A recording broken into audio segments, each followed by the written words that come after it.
Whoa, what it do, YouTube? What it do? What it do? What it do?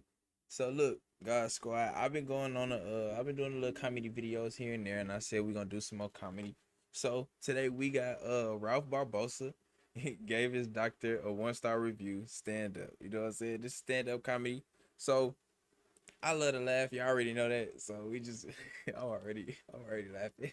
So we just gonna get I've been right going to out it, to eat man. by myself lately, but I'll take my notebook with me so I can write little joke ideas. And I notice, like in different parts of town, sometimes people will try to guess what I'm writing in the notebook. Like whenever I'm in hood type areas, people are usually like, "Oh, he's writing raps." Right? But whenever I'm in like a nice uptown Starbucks, then people are like, "Oh, he's writing raps." Raps. One time I was like in a very like quiet, low key coffee shop, and this girl comes up to me. She's like, "Hey, excuse me, are you writing poetry?" I was like, "No, I'm writing raps." I tried to hide my notebook, and she tried to peek over my shoulder. She was like, "How come it says jerk off right there?" I was like, "Don't worry about that. Streets is crazy. People die jerking off there." Hey yo. Try to eat healthy. Like I'm a type 1 diabetic, and a lot of people don't believe me when I say that. I think it's because I'm real slim. You know, it's kind of like hearing a really ugly dude tell you he got herpes. Because people just look at you like, you got it? Like you think you got it or a doctor told you got it? Well, a doctor did tell me. I was diagnosed like at 6. And I had that same doctor from when I was 6 up until I was 18, which is a long time to have one doctor. So when Right. I left, I thought it'd be nice to leave him a review on his website. So who knows him better than I do, you know? I was like, this man was my doctor for the last 12 years. And I am still diabetic. 1 star. For 1 star. I left him 1 star because of the nurses he had working for him. They used to try to lift you up, but I didn't like it. 'Cause they'll say things like, you know, in time, you could actually find that diabetes could be somewhat of a blessing in disguise. I think I'd rather have just a regular blessing. Like, the disguise part is really messing with my blood sugar. Like, you're a horrible nurse. But I took her advice. Like years down the line, though, I was at a bar and some of my friends started a little fight. And this dude pushed me. So in my head, I was like, diabetes. I didn't want to fight him, so I said, hey, man, you don't want to do this. I'm diabetic. Like what? And this is one of those little things that sucks about living in America. He goes, me too, and then punched me in my face. Imagine. I've never cared about like a weight problem or a diabetes problem in this country, but when that happened, I was like, this is out of control, man. It's diabetes. Nah, for real. Imagine. I saw it as like, come on, man, we got Imagine the dude like, yeah, me too, nigga. And hit you in your shit. out of control, man. It's diabetes. I saw it as like, come on, man, we got to stick together, but he saw it as like, nah, 2 types walked in, 1 type's walking out. Nah, that's crazy. I do. I go out to eat a lot. I've been having this problem at restaurants where I get skipped in lines pretty much every time by white women. Not saying I'm angry. I'm just saying it's usually you guys. But I don't think it's a race thing. Like I don't think white women are skipping me because I'm Hispanic. I think white women are skipping me because I'm short and Hispanic. Like hear me out. You see a 6 foot Latino dude standing in line, that dude has the potential to be tall, tan, handsome. You respect that man's place in that line. But they see me, 5'7" Hispanic dude in line. Damn. In their mind, they're probably thinking, he probably works here. I'm just getting in front. Like, Nah, that's crazy. That's wild. I don't say anything though. I don't really think it's a big deal. If anybody's wrong in the situation, it's me. Because if it's a good-looking white girl, I'm like, man, whatever. But if it's like a white woman that has a ring on her finger, then I'm like, racist. I don't say anything though. I feel like I learned my lesson once because I skipped a white woman once. And I got in front of her and she goes, "You're gonna regret that." I was like, whatever. I didn't think nothing of it. I brushed it off. Then like 2 days later, I went to my old neighborhood to visit my grandma, and they turned their house into a yoga studio. Damn. I was like, ah. They fucking got me. Honestly, I kind of like when I get skid by white ladies. Only the older ones, because they do it with like some guts behind it, with some attitude. You know, like older white ladies with the little glasses. They'll get right in front of you and then look back at you like, what? Go ahead, say something.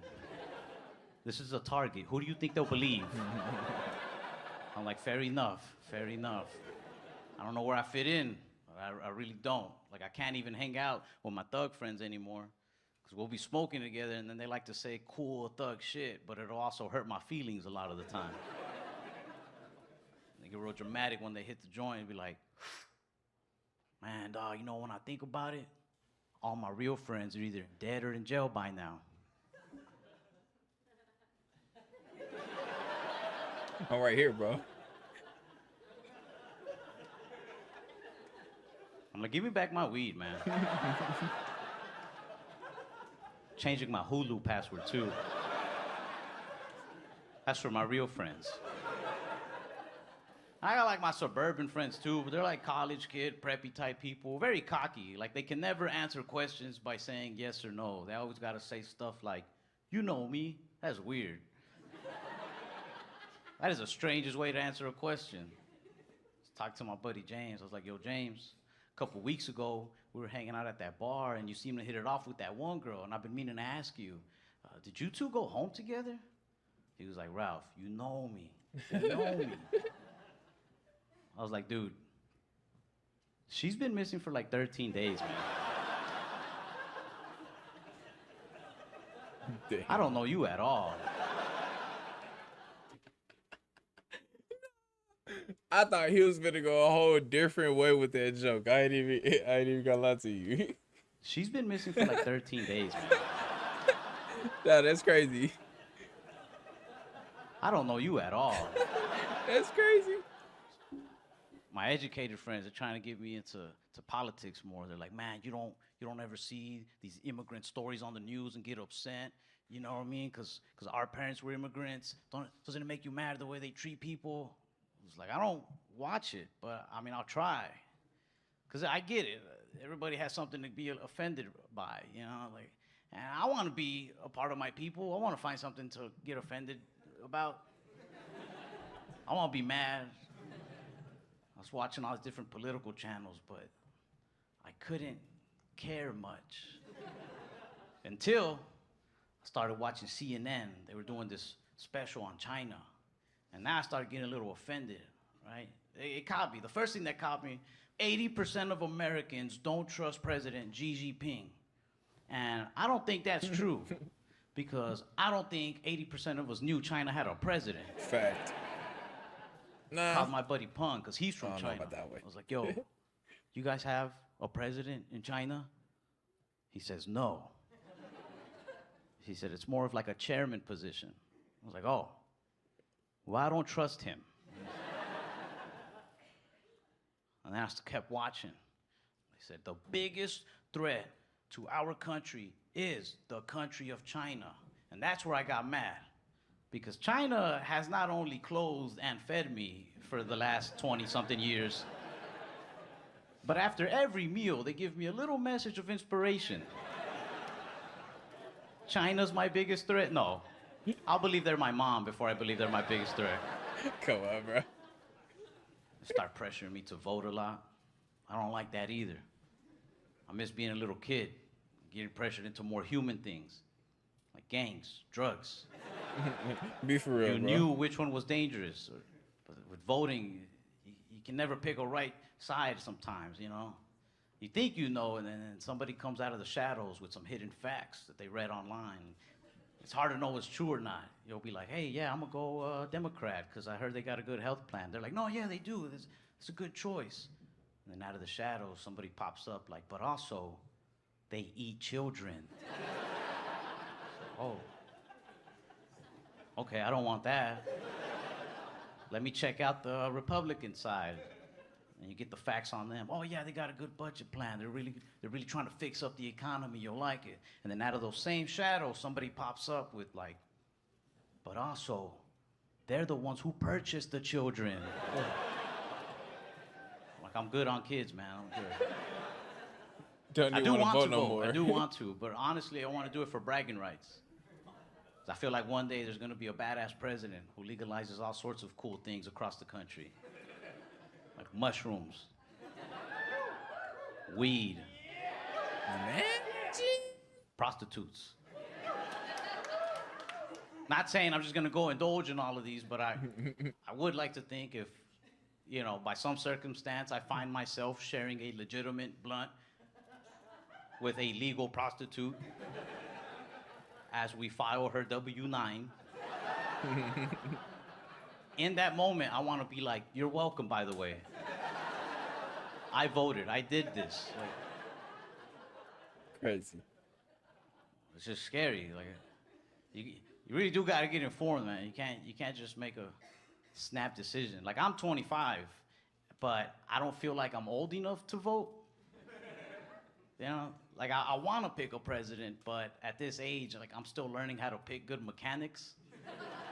Fact. I got my wheel alignment the other day by a dude who guessed the price off the top of his head. I just pulled in. I was like, excuse me, sir, how much is it for a wheel alignment?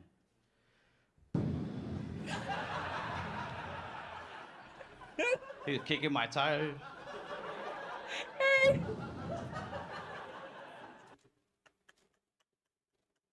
No, bro. Nah, the that one. Nah, I've been there.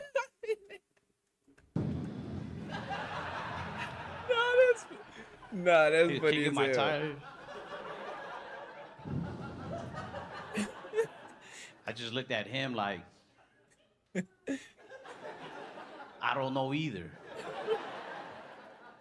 But I went with him because he seemed trustworthy enough.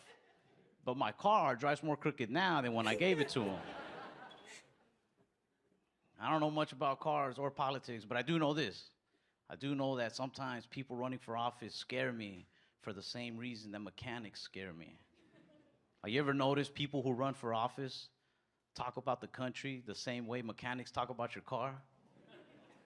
They're like, can I fix it? Yes, but I got to take it apart from the inside. Really, Literally. it's going to take me some time, especially because, look, I don't know if you saw this, but the guy who had it before me, he really fucked this up. Man, that's around Barbosa, man. That was a cool one. He picked it up at the end. At the end, that joke, the mechanic joke, that shit, it's so relatable, bro. It's so relatable. Man, God Squad, like, comment, subscribe if y'all want some more comedy. Let me know who y'all want to see me watch, of course. Check back in with your boy. We gonna be out of here. We gone. Peace.